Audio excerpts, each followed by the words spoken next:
When people say, what is your job as a fireman? Show up. Our job is to respond. Our job is to obediently show up and then use all our gifts and abilities to confront whatever's in front of us. And so becoming a Christian made me realize that it brought joy to me in the job again, because the joy was being obedient, showing up.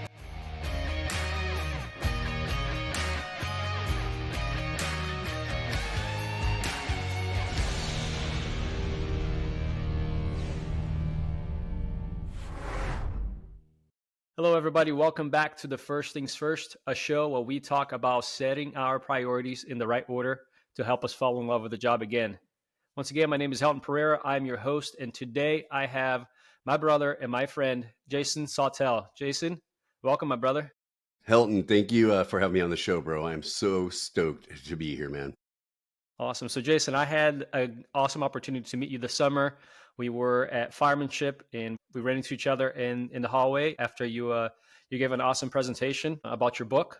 So, tell us a little bit about you. So, I'll give you this chance to introduce yourself.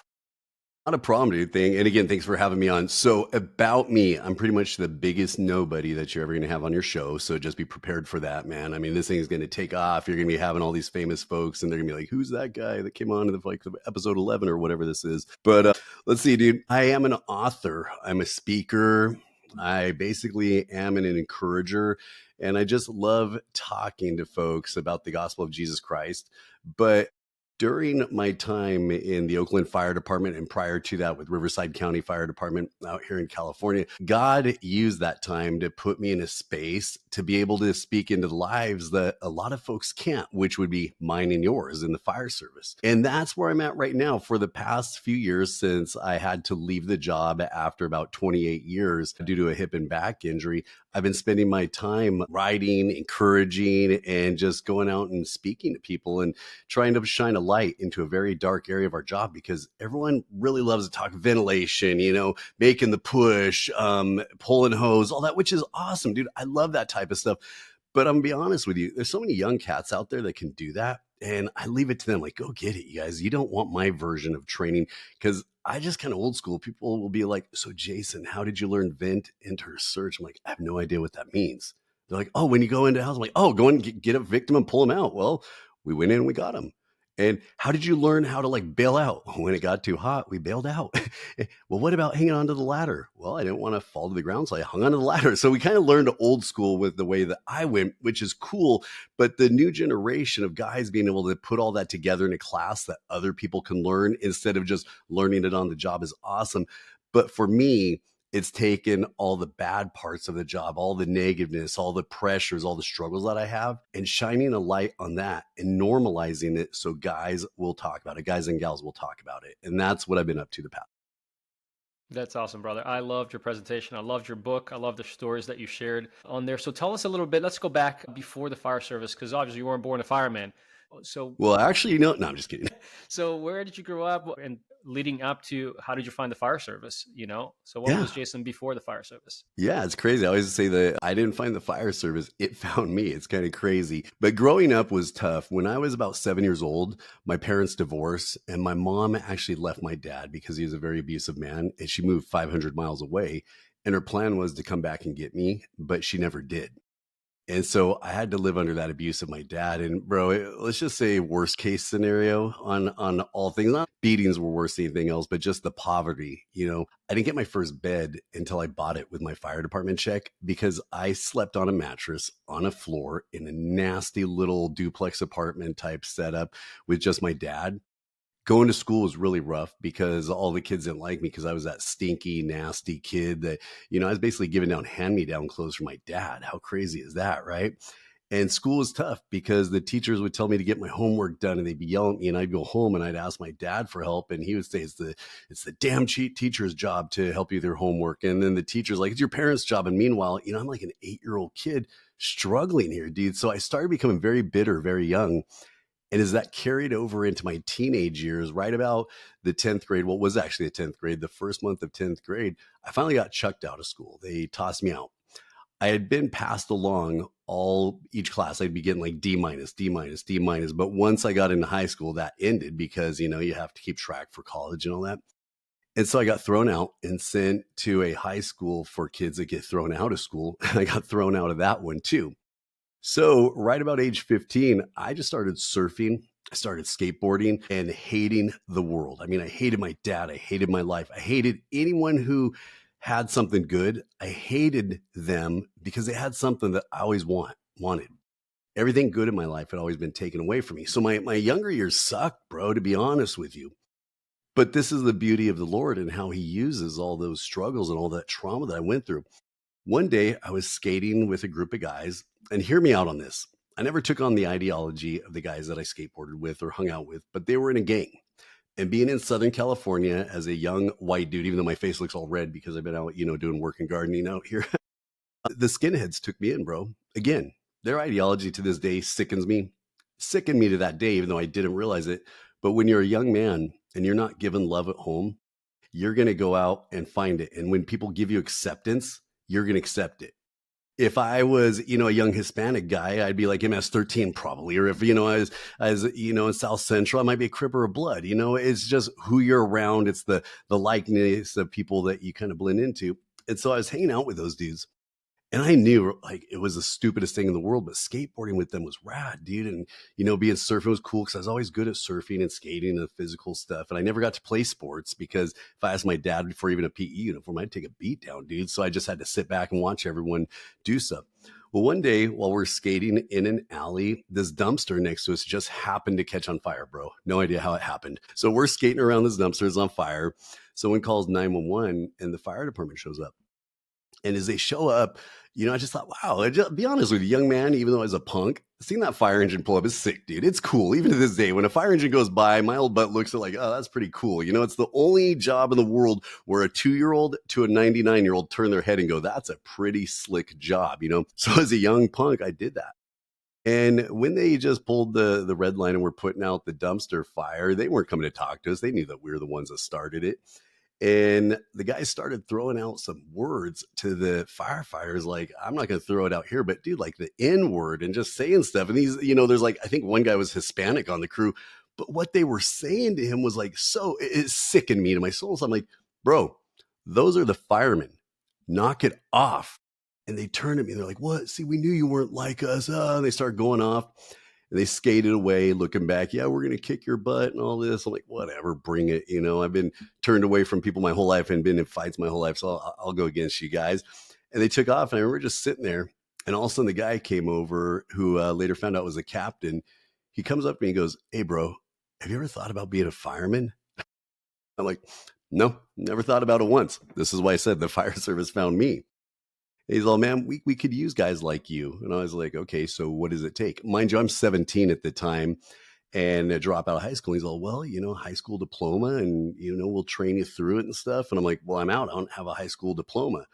And he goes, well, we hire seasonal firefighters. You should really look into it, man. And here's the firehouse address. We're right down there on Stanford. I'm like, oh, I know the firehouse you guys are at. And he invited me over and he's hella cool, dude. He was talking to me, not at me, And so to speed the story up, dude, because of the conversations we had, I went back and I got my high school proficiency exam, which is equivalent to getting your high school diploma. I just took all the tests. And at the age of 17, I actually aced the exam. And at age 18, on the day after my 18th birthday is when they were hiring seasonal firefighters with CDF, which is now CAL FIRE. But back then, the actual officers were the ones who would hire the seasonal firefighters. So I show up for the interview, dude, and I feel so out of place because I don't have the right clothes on. I'm not as educated these other dudes are just, they looked the spot. And I went in and it was probably the worst interview that one could ever give because I'd never done an interview except for dishwashing jobs, right? Well, that captain who spoke to me at that dumpster fire, who encouraged me, he actually gave me a job on the spot. So 3 days after my 18th birthday, I am now a Riverside County firefighter because there, even though you're seasonal, you work 9 months on, 3 months off, and everyone's thinking you just do fire season. No, you're actually a structural firefighter back then because we're talking 92 is when this was. And, 78 firehouses, and it was just a killer spot. He took me on. but he was so cool too. He knew I couldn't afford the uniform pants and all that, bro. He bought them for me. So it was just the grace that was thrown out to me was so beautiful. And obviously at the time, I knew nothing about grace. And going forward, you'll see how I still had issues with Christians and everything. But that is how the fire service found me, bro. That's an awesome story of being around the people, being around certain people can model you. Also, just having somebody look into you and see what you have and see the potential that's on you, how that changed the trajectory of your life. It's awesome to hear that, and somebody who's extending grace to you, as you Hmm. said, and that's a great opportunity. Sometimes we just fall into the job. It's kind of like what happened to me. I was a college kid who was just looking into volunteering to pad out my resume, and then I just fell in love with the job. But whether you seek the job or if the job finds you, I think that there's still a calling to the fire service. Yeah. So working the 9 months on, 3 months off, it was actually back then a money saving thing for the state of California, just so they didn't have to pay full time benefits or anything. Let's keep it real for what it was. So it wasn't like a Forest Service seasonal fire season job. So they called us firefighter ones, then the firefighter twos. They got to stick around for the whole year long. But anyways, one day we're out and it was the 1993 fire season out here in California, which was as bad as you've seen now. All these fires that you see in LA and all that, they've been happening for as long as we can imagine. We're just putting up more houses, but those Santa Ana winds, they've been blowing through the same canyon, same area and stuff. Just instead of bushes, now it's burning houses. But we're on a fire and we're in Laguna Beach, and all of the nicest parts of Laguna Beach burnt down. And I just remember, dude, seeing people's houses. Like when I was a young punk, those are just rich kids and, rich people, whatever. Seeing the broken faces and the pain and the sadness, and that we were trying our best to save things and we couldn't do it, because the California fires, they don't go out until the wind stops. You can't stop a tidal wave. You can't stop an earthquake. You're not stopping a wind driven fire with those Santa Ana winds pushing at 80, 90 miles per hour behind it with the fuel load that we have. But we tried, and it was sad.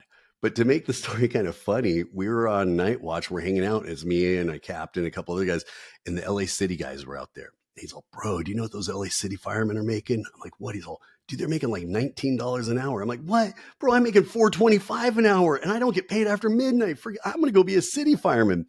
So I started applying, and it was in my heart that I wanted to be in a big city. So I applied to San Diego, LA, Oakland, San Francisco.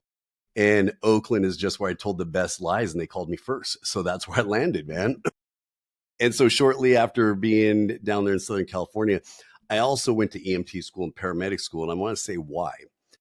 When I first started, one of my few early shifts on the engine, we got a call for a guy that was hit by a car. Bro, I'm 18 years old in 4 days, basically. I should be in high school. Literally, I wasn't going to graduate until June of 93. And in December of 92, I'm fighting fire, dude. And so we go to this call, and here's a dude laying in the road. And I didn't know what to do, man. I get down there and I was so lost. I didn't even know anything about this. I had a basic first aid class that they gave us, but all of a sudden my captain goes, I'm going to go set up the LZ. And I'm like, what the heck is an LZ? And he just drives off.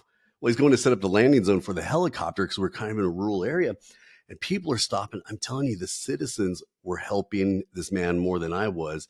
And that sense of not knowing what to do sucked so bad, bro. That was a driving force. So I'm like, I need to go to EMT school. And then in EMT school, I was like, I need to go to paramedic school.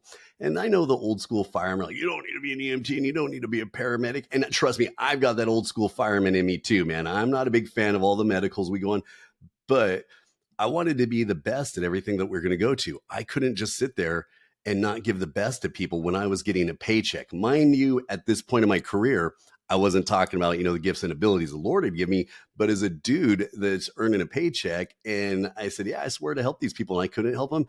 I went out and I progressed on my career. And that's what always forced me to progress to the next level, is not knowing something and that helpless feeling, not being able to get through that door because you'd never seen it, not being able to get through these barred windows that you've never seen before because your case hardened and you can't cut through it. I needed always to go back and learn to try to get better. And that is how I landed in Oakland. Was I wanted to go to the big city. And so I got to spend a few years down there in Southern California. And I went full time with Riverside County Fire Department before I went to Oakland. But when Oakland called, dude, I took the call and I went north and never looked back. I remember getting the call for my fire department. I was on the way home from visiting my parents, and I had to pull over on the side of the road. I was in the interstate, and Mhm. at the time, the technician too called me and said, "Hey, do you want a job?" I was so ecstatic, I had to pull over. I wrote down every little thing that all the information he gave me, and so I remember how exciting I was. So I can imagine you had that same excitement and the same joy to be receiving a call for the fire department that you wanted. You shared a lot on your book about the types of calls, the things that you experienced in Oakland. So can you share a little bit specifically? I would love to hear about the story on the bridge that I think that was very significant for people to kind of hear, just the kinds of experience that eventually leads on to some other roads that we'll talk a little bit more about as well. Yeah, for sure. So, just to be clear, I was never an atheist. I was one of those people that fit in, I was a nothing category. If there was a God, whatever is where I was. Why is he letting this happen to me? It was my kind of thing, you know? And so, when I started in Oakland, that's where I was. But check this out, dude. What you were saying about the ecstatic and the excited part about it, I felt that too, but I felt it for all the wrong reasons. Dude, when I was going to Oakland, I figured this was going to be a thing that fixed my life. My troubled past would be fixed because I'm not like pounding my chest and trying to take hero status, but let's be honest, starting to do good things is going to make me better, right? Getting now a decent paycheck is going to make me better because we're never rich, but we're never broke, and it's a big California City Fire Department. I played my money right. So I was in a spot where everything's going to get better. And that's what I thought when I got the phone call. I was so excited. But dude, think about this, a traumatized kid, with what I went through, starting the fire department right at the legal age when you're allowed to, never addressing the issues of your past, and thinking a place like the city of Oakland Fire Department is going to make you better. Bro, what a crock of what that was, dude, because I got there and don't get me wrong, loved the job, loved it, loved going. I mean, the amount of fires we went to in West Oakland, our firehouse is just 3 doors down from where the Black Panther Party started. We have amazing people, but poverty and drugs kind of ruled our neighborhood, as did fire. So it was just a spot where you don't want to see stuff burn. But as a young firefighter, if it's going to burn, you want to be there and give it your all and stuff. And you got the adrenaline junkie side of you, but you also have the caring side that wants to help people. I had it all there, dude. But the problem being was every time I used something to try to fill that black hole inside of me, that darkness inside of me, it would just eat it up and spit it out. I had an emptiness in me like you can imagine. Buying a beautiful house didn't fix it. Dating hot chicks didn't fix it. The truck, the boat, all the stuff they say you're supposed to have off duty as a fireman, I had, and I was freaking miserable. There were moments of happiness, don't get me wrong, but dude, the black hole inside of me would eat it up and ask for more. So one day we're at the firehouse, and in West Oakland, we were first due to the Bay Bridge. And the Bay Bridge is a bridge between Oakland and San Francisco. It's the ghetto bridge. It's not the nice one, the Golden Gate Bridge everyone sees on the postcards and stuff. But a lot of people do take their life on that bridge. And as we're going up there, I figured, hey, it's going to be a can of corn. We're going to do our thing. We'll stand by. Highway patrol's going to get there, people there, and we get to get back to the firehouse and make lunch. That's really what I thought of the call. When we got there, though, the CHP officer says, dude, our guys that do the negotiations, they're ways out. We need you. So I'm like, cool, I'm just going to go make patient contact. It's how I treat anyone who's in an emotional state. They're a patient, they're a hurt person. Even before I was a Christian, that's how I treat them. So I walked up with my cool Southern California attitude. Hey, bro, how's it going? What's up? How are things? Small talk. And asking him, dude, I'm scared of heights. Yeah, I'm a fireman. I climb the ladders, but dude, I hate falls, man. It's not the height that scares me. It's the freaking fall that scares me, dude. Can you come back over the ledge here? The guy didn't. He just kept talking to me, and I thought I was making headway with him. But dude, what tripped me out about this dude is when I was talking to him, looking into his eyes, I saw myself in him. I saw emptiness. I'm not saying this man is evil. I want to be so clear, nor was I evil at that time. But let's be honest, when you're empty, the evilness of this world will fill you up and it'll take you down. It causes depression. It causes anxiety. It causes a bunch of other things. I'm not saying a Charles Manson type evil, but he had those Charles Manson type empty eyes, which I had. Totally empty eyes where you're faking that everything's good on the outside, but on the inside, you're dying, dude. And all of a sudden he snaps his head up and looks at me and he's all, I'm sorry. And he takes a step back and he takes his eternal plunge. And I'm not joking. I'm not even making this like for movie or writing style for a book. We were locking eyes as he was taking his eternal plunge. And it felt like I was taking that plunge, dude. And when I walked away, because I've been on countless dead bodies, just like other firemen and paramedics have, countless dead bodies. But witnessing someone take their life, that's a whole different ballgame right there, dude. Watching that life. And like we're, someone has, let's say like they're in respiratory arrest, they're gasping for air, they're going downhill, we're trying to save them, they die. It's horrible. But to watch a perfectly healthy human individual just step off a bridge and kill themselves, dude, it shook me to my core. But what got me even more is that evilness that I saw. When I hopped back onto the engine, we rode back to the firehouse, it rode with me. When I was taking a shower, it hung out and waited. When I was taking my drive home, which was about 45 minutes from the city up to wine country, it rode shotgun in my truck home with me, dude.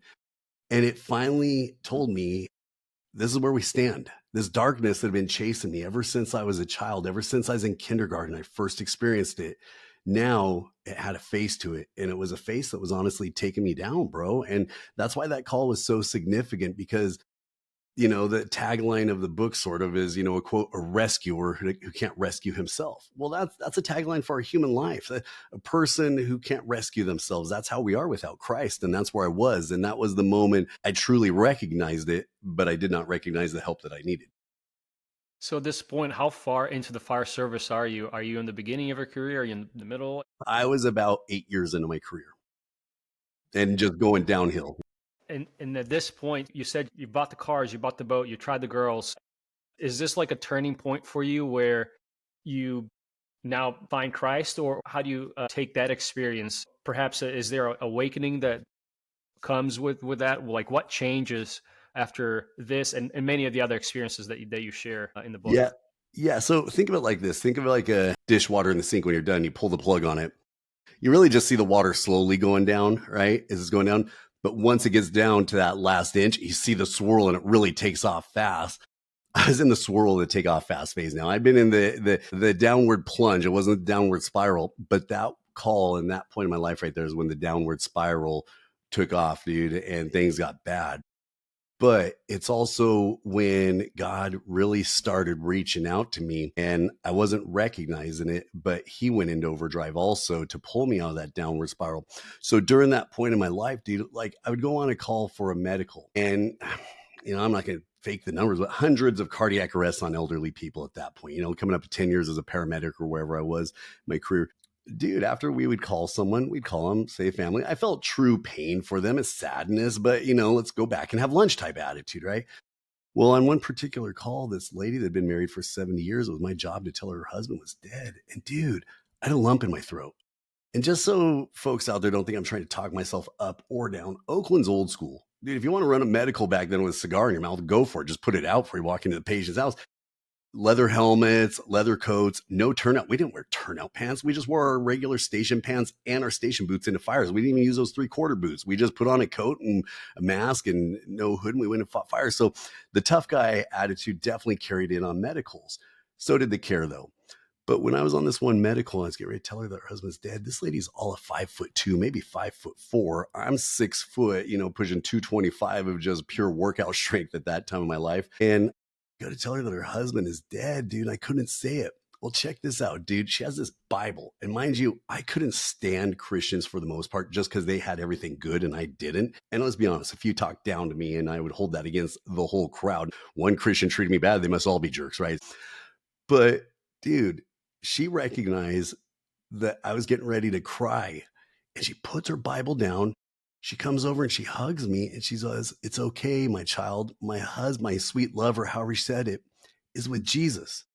Dude, what a moment of grace. Think about this, believers and non-believers out there alike. She just lost her world, her husband of 70 years. She's 90 years old. And what does she do? She puts herself aside and comes over and offers me grace and calms me down. So, bro, during that downward spiral, I started recognizing things like this. Wasn't catching on, but that's where I was. And it's about this time that I actually met a girl that entered my life who was also a Christian too. While you're going through all this stuff, I'm assuming, as you said, Oakland's old school. When you go back to the firehouse and you're running these tough calls, I'm assuming there's no one you can call. There's no thought about PTSD or you just got to roll your sleeves up and go to the next call.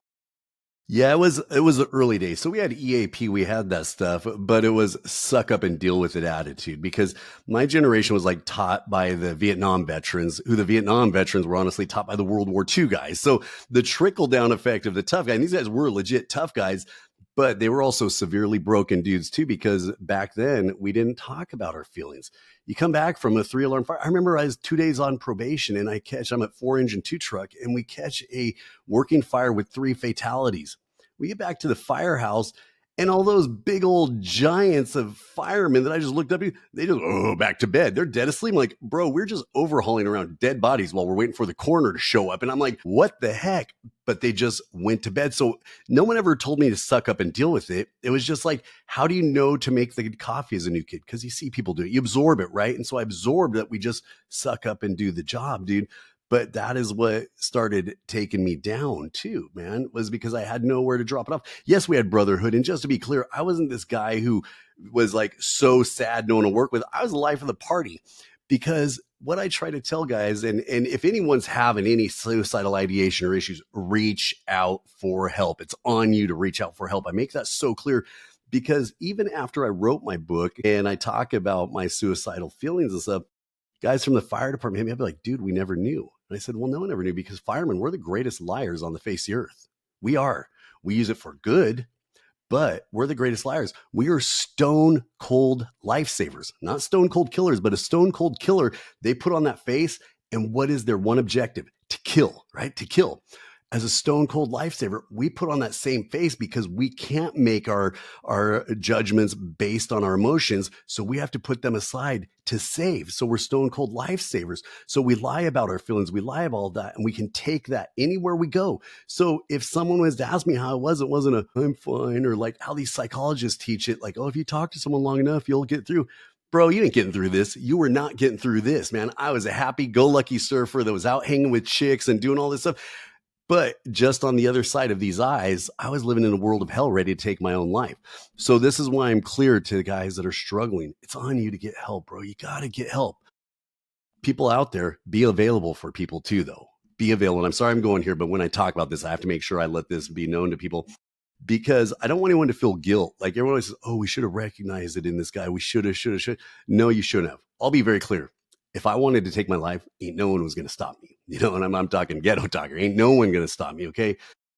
But having people reach out to me and being available to me is what helped me, dude. It wasn't that someone came and recognized fully, hey, Jason's in a downward spiral. I just had a friend talk to me, and that's what helped me out. So I just want to make that clear as we move forward. Yeah, and you share a story about one of the times that you were having those ideations and somebody just drove to your house, right? So he Yeah, came to so pick you up. it was more than ideations, dude. The day before that happened, I had a little church down the street from my house, and I was in such a dark place, but I knew that, you know, seeing those people come out of that church, whether it was fake or not, I saw smiles. I saw happiness. I saw community, kind of like the firehouse, if you will, but off duty, you know? And so I said, all right, before I make the final decision to take my life, I'm going to go check out this church. So I put on my best pair of shorts, my best surfing shirt, nice pair of Vans, and I don't know, had socks on or not, I don't know and stuff, but I was still surfing every day then. And I go up, and as I walked up to the door, there were 2 greeters standing there that became bouncers. This was a very old school, legalistic type of church, suit and tie type of church. And I didn't know that. And they said, you can't come in here dressed like that. Bro, I almost lost it. First off, my heart was broken. Second, I was so mad because once again, I was being told I'm not good enough. I'm not good enough to come into your church. I'm not good enough to get what you have. And I was so heartbroken because basically, dude, I wanted a hug. I wanted to go in there. I want that little old lady to come hug me again, right? That's what I was looking for. And I got turned away, told I wasn't good enough to come into that church. And I just thought to myself, dude, I have an award on my walls. I have 2 medals of valors at that point, you know, just because I worked overtime and happened to be at the fire, not just because of anything I did. I was just greedy and worked overtime and happened to be at the rescue. So they gave me a silly award for it. But I would go into that church and do anything to pull any of them out or help them if they were hurting, regardless of what a jerk they were or not, including these 2 guys. I mean, if it was on fire, I might let them go an extra 3 seconds just to feel it. And I'm just kidding. But I would do whatever needed to be taken, but they wouldn't let me in. So that's a point where I said, all right, I'm done. I'm going to take my life. And I went home, and the next morning I wrote my letter. And my biggest thing was I didn't want I didn't want to be a bad feeling to anyone. I knew that when I was going to take my life, that I could become a bad memory for a fireman, a cop, or a paramedic at their Thanksgiving, whether they knew me or not, just because they ran on that fireman who took his own life. You know, that hits heavy. And I knew that hit hard. So I made sure in my letter that was very clear, no one's going to find me, but I'm not coming back because it has to do with surfing. I was paddling way out into the ocean. I had my firearm in a bag with me. I had a cinder block. I mean, I had everything needed to make sure I go 10,000 feet to Davy Jones's locker and not come out. No one's going to find me. But dude, as I'm writing this letter and I'm getting in my truck, I hear my phone ring. I left my truck in the house, but my small little bungalow house, I could hear my phone ring. I'm like, don't answer. But somebody kept telling me, go answer, just go answer. Like, go and answer. It's my buddy. He's from San Francisco Fire, was getting off duty. He's like, bro, let's hang out. Let's go get pancakes. Let's get waffles. And I'm like, nope, I'm going surfing. He's all, dude, your big fat butt can wait, dude. Come on. And he's like Mr. Organic, drives a 300Z, that type of guy. And you know me, I drive a pickup truck and I surf and I don't care. I'll eat pork or freaking rat if it tastes good enough. I really didn't care, you know? But anyways, we're exact opposites, but best friends even to this day. So he pulls up to my house. And as I'm getting ready to leave, he just looks at me. And like every firefighter, cop, paramedic, everyone, we assess everything. Our hypervigilance never shuts down, dude, regardless of what they teach us. And he's like, you okay? I'm like, bro, shut up, dude. I'm fine, you know? He's like, let's go get breakfast. He's looking at my truck, dude. And he could see, you know, like a cinder block, he could see rope. He's like, he could see me. And he knew something was up. He didn't say like, I'm going to call the guys and we're going to have this big moment here and an intervention. He just said, have breakfast. And bro, at breakfast, we just chucked it up and I remember him hitting up like, dude, it's been a crappy run for me over at San Francisco. I haven't had a fire in like 5 months. And I'm joking with him because they get all the glory. We get all the fires in Oakland and stuff. And so just having fun. But dude, it was just that moment of us talking, him recognizing that he could just see something a little off in me, but he didn't know how off. It saved my life. And that was the turning point right there, dude. So that's why I'm huge about making yourself available, but not putting any heaviness on people that they don't recognize it either. Because if someone takes a life that you knew, I don't want that heaviness on you. But also just be clear, make yourself available like he made himself available to me, and just have that, you know, chat with people and stuff. Let them know your story. Let them know how you've gone through some crappy stuff, and it relates. And that's where the turning point happened. So your body obviously had at the time for you had the availability, but more importantly, God had plans for you Right. because He rescued you. And as you said, He had a pretty girl for you that you met at a restaurant. And tell us a little bit about that story and how the relationship with your then girlfriend and then turned wife changed you and brought you closer to the Lord. Well, real quickly, church people that are listening to this, church guys listening to this, okay, look at yourself and see if there's anything you're doing that could turn someone away from our faith. Okay, really important, because the church turned me away. And he is a professed atheist, an atheist San Francisco fireman. God used him to save my life. So just let that sink in real quick before we move on to my church people out there. Okay. You know, during that point in my life, I started seeing a little goodness after that talk. I started seeing things that were better. The darkness and the black hole was still there. But I met a girl, and bro, I'm going to be honest with you. We zinged right away. It worked. But the real old Jason was still there. You know, I'm pushing 27, I think, at that time in my life. And I knew that, you know, the darkness was going to eat up my relationship like it has in the past. I've been in other relationships, don't get me wrong, but the darkness and the evilness would eat them up and I would push them away. So I always figure I'd push Christy away or she would leave me eventually and stuff. But she was a Christian. What I loved about my wife is the moment I saw her to this day is obviously to me, she's the hottest chick on the face of the earth. But there's something more about her. The light that shines out of her is recognizable even to this day, as it was the day when I first met her. Obviously, I didn't know what it was, but it was she acknowledged Jesus in everything she did. Every way that she approached people, talked, the friendliness about her, her faith shined through. That's being the light in a dark world, and it attracted me. You know, so did her hotness. Let's be real. But while we were dating, she could see that I was torn up. And one story in there is, you know, I've never opened up my life about my career to anyone and stuff. And so we were talking on the phone and she's like, how was your day? And I said, oh, it sucked, man. This little girl got hit by a car and she died. And it was just so crappy being there and holding her as her mom was on scene with us, you know, begging for me to do something, wanting her back. But this girl was just too bad. She wasn't coming back. And I'm sitting there having lunch with Christy as I was talking. That's actually the story happened when we were having lunch. And she looks over at me and she has tears in her eyes. I'm like, bro, I ruined it. I ruined another relationship. I shouldn't have gone so heavy. And she just said something that was so awesome. She's like, I don't know why you've gone through all these bad things and your troubled childhood and all these bad things that you've been through. But one thing I know for a fact is God's going to use it to make you better. And bro, it was like That was the most profound thing ever told me. Didn't fully get it at the time, but it was at that point that she realized how broken I was. And she knew that I needed more than what she could give. So she actually invited me to church. She never once said, you need to be a Christian. She said, hey, one day she goes, I need to be honest with you. I'm not going to keep dating you unless you go to church. I'm like, what? People are like, what'd you do? I'm like, well, she's hot. I followed her to church, man. What do you think I did? And so I went to church with her and I met a killer pastor, just a really cool dude that got to know me. And we actually went out to eat. And he basically broke down the whole gospel of Jesus Christ to me. Even when I thought I didn't want to hear it, he realized that we had friendship. He earned the right to talk to me about it. People that feel like you can cram the gospel of Jesus Christ down people's throats and you're planting seeds, you are not. Earn the right. Live your life, talk about it, do all that, but do not go to them and start preaching heaven and hell and all this because it's not going to work. But he'd earned that right, dude. And we had an open conversation and a seed was planted and it stuck, man. And it wasn't too long after that we went to a fire and I actually became a Christian. So at this point, does the your relationship with Christ, does it change the way you see the fire service? Does that change the way that you're serving others in the fire service? Oh, 100%, dude. Because what he told to me that stuck was, I was telling him about the fire department because he's really interested being a pastor. He's like, dude, I think it'd be such a cool job and all that. And so I was like, yeah, well, being able, I get to help people, I get to put out fires. And the excitement came over me. I get to do this. And dude, this is how he said, he shut me down. He's like, bro, I don't mean to be rude. He's like, you're pretty self-centered. I'm like, what? He's like, you're self-centered, dude. He's like, you're talking about helping people, how you help them, how you've saved them. And not just me, but the crew, and stuff, because obviously I say you can't do anything alone with the crew. He's all, but dude, just hear me out on this. You're almost there, Jason, but you need to recognize you were given these gifts and abilities by God. And all you're doing is honoring yourself with them. Imagine if you were to honor God with what he'd given you.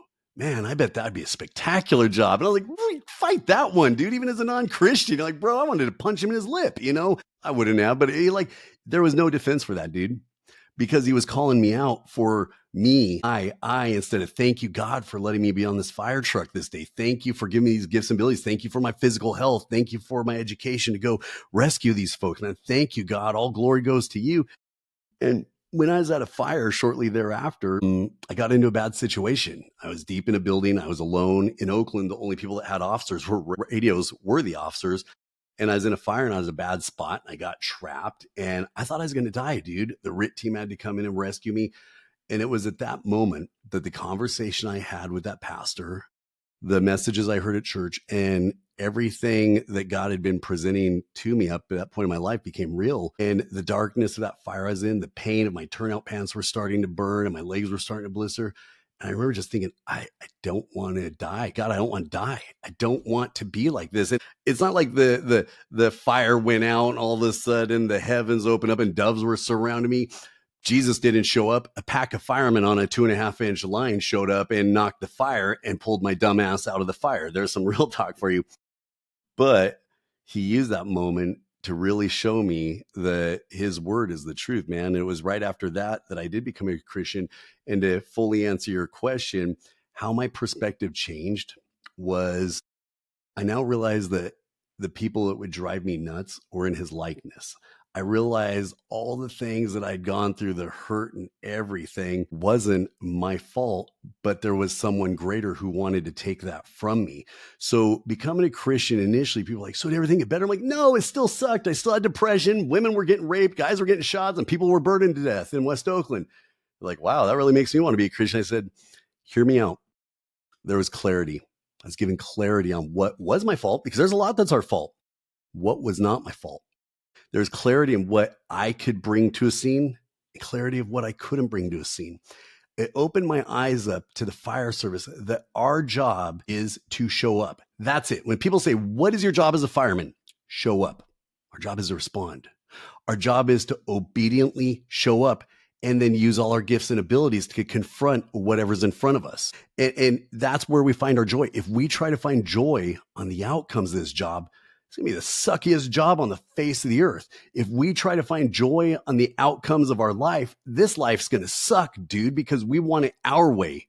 We don't look at it that his way is greater and he's shaping us, like Christy said to me, as I mentioned earlier. So becoming a Christian made me realize that it brought joy to me in the job again, because the joy was being obedient, showing up, giving everything I could to help people. When I failed, which we all do as firefighters, bro, come on, we've all not. I had a time where I couldn't even freaking get the ladder from the what's it called, the oh gosh, and my brain's fading here. The fire escape to come down. I'm looking at it, I'm hitting it with the pike pole. It come down. Dude, I look like an idiot, dude. It was embarrassing. I failed majorly.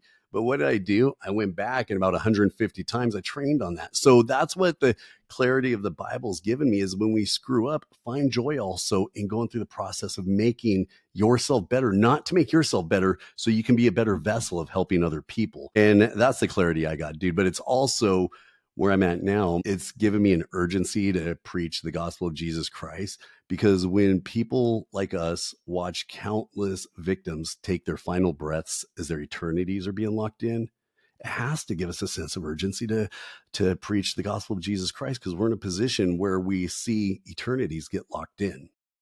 So there's the long answer to your question. No, that's awesome, Jason, and I appreciate that vulnerability to share that. And you talk about sharing the gospel, and it's hard for us to be able to obviously share the gospel with people that are on their last breath. But there are another group of people that we can share, and that's the men and women that we're serving alongside. So how have you used your relationship with Christ to relate to the men and women of the fire service? Did you have chances of having conversations at the firehouse back in the day? Tell us a little bit about the conversations that you're able to have now in fire conferences in places like we met. Live your faith in the firehouse. Let people know that you're Christian without being cheesy about it. And just like I was talking about, with someone struggling with PTSD or something, make yourself open to talk about it. Bro, read your Bible. Don't use the Bible as a prop, but truly read it, and feel free to leave it on your nightstand.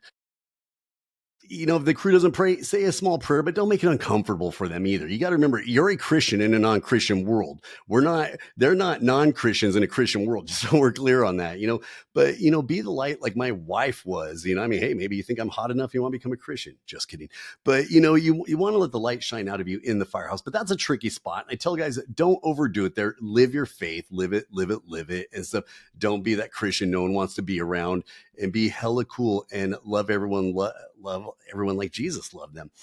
All right. Now the other things that it's opened up. Yeah, dude, just being able to talk is like, I'm not saying wherever you work is better or worse than any other department, but being at a busy firehouse in Oakland, God let me stay there to use that, because I can now enter into a firehouse, and when guys are like, oh, this guy's just here to preach to us or this or that, I can sit down and have fire talk with them. So my buddy's firehouse not too long ago, and there's this young dude sitting at the table, reminded me of me. He's like 25, and I wanted to slap the snot out of this kid. He's such an arrogant little punk, dude. And I just look like an old man, non-firefighter, and I'm listening to him, and I'm trying to tell stories. Well, you don't know how it is nowadays. Fires burn hotter, and da da da. And all of a sudden, his captain goes, "Hey, real quick," he's all, "Ask Jason where he did his probationary time." So I threw it down.